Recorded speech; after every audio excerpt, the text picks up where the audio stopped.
आज के इस वीडियो में हम क्लास 12th अवकलन को स्टार्ट करेंगे। ये सातत्य तथा अवकलनीयता के अंतर्गत है, जो चैप्टर नंबर 5 है शायद। तो उसमें सातत्य पढ़ना है, हमें क्या पढ़ना है? सातत्य, ठीक है। और एक है अवकलनीयता,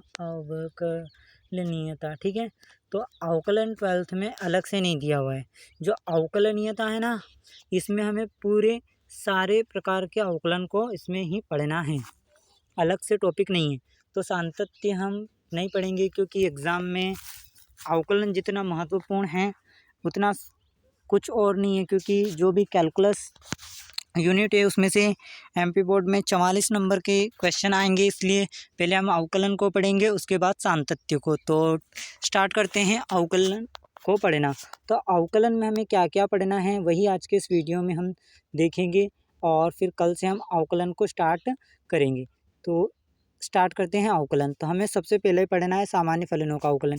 सामान्य फलन जो कि हम क्लास 11th में पढ़ते आए हैं कि साइन एक्स का अवकलन क्या होता है, साइन एक्स का अवकलन, या और भी कुछ ले सकते हैं जैसे x² + 2x। तो एक बार हम इनका रिवीजन कर लेंगे सारे फॉर्मूले के साथ कि इनका अवकलन कैसे करते हैं, क्योंकि क्लास 11th के फॉर्मूले और अवकलन करने की विधि हमें याद होगी, जब भी जाके हम क्लास 12th के अवकलन को अच्छे से समझ पाएंगे। तो ये हम पढ़ेंगे। उसके बाद हम दूसरे में पढ़ेंगे सामान्य फलनों के अवकलन के बाद। ये हमारा पहला टॉपिक है, तो ये आप देख सकते हैं, मैंने यहाँ लिख दिया है सामान्य फलनों के अवकलन। दूसरा है संयुक्त फलनों के अवकलन।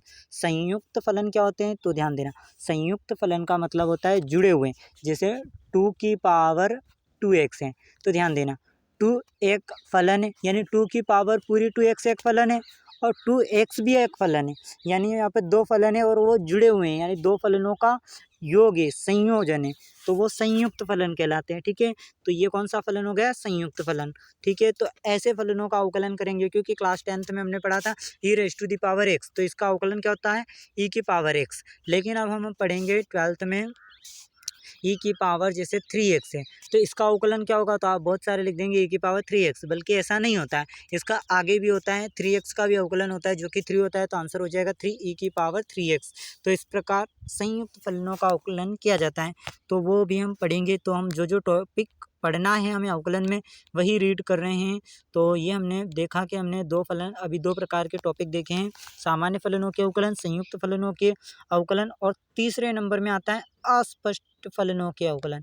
क्या होते हैं? अस्पष्ट फलन, ऐसे फलन जो स्पष्ट नहीं है, तो उनका अवकलन पढ़ेंगे हम। अस्पष्ट का मतलब, जैसे यहाँ देखिए xy = z है, नहीं 3x² है, ठीक है। तो यहाँ पर बोला है, एक सेकेंड, यहाँ पर मुझे दिया हुआ है x sin y = 30। तो बोला है कि dy/dx ज्ञात करो। क्या ज्ञात करो? dy/dx। तो अब ध्यान दीजिए, dy/dx ज्ञात करने के लिए हमें y की वैल्यू होगी, जब भी जाके हम यहाँ पर रखेंगे और अवकलन करेंगे उसका। लेकिन y की वैल्यू तो हमें दी ही नहीं है फलन में, और ना ही हम y की वैल्यू निकाल सकते हैं। हम x को बटे में पहुँचा दे सकते हैं, लेकिन साइन को किधर पहुँचाएं, है ना।